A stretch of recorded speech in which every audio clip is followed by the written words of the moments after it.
Assalamualaikum warahmatullahi wabarakatuh. Nyolon ayu mancung yang viral barosa ba TikTok temenak barosa lon hana bermaksud ya ken ketungku ke gure dan para ulama.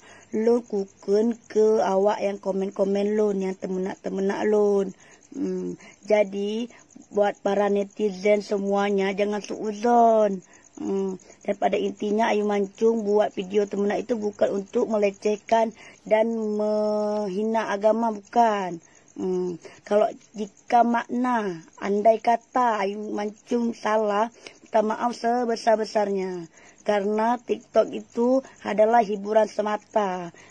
Hiburan semata, jangan gara-gara TikTok itu salah paham. Mereka temenak, makanya temenak balik. Dan pada intinya temenak itu bukan untuk gure-gure, bukan untuk para ulama, tidak ada itu sama sekali.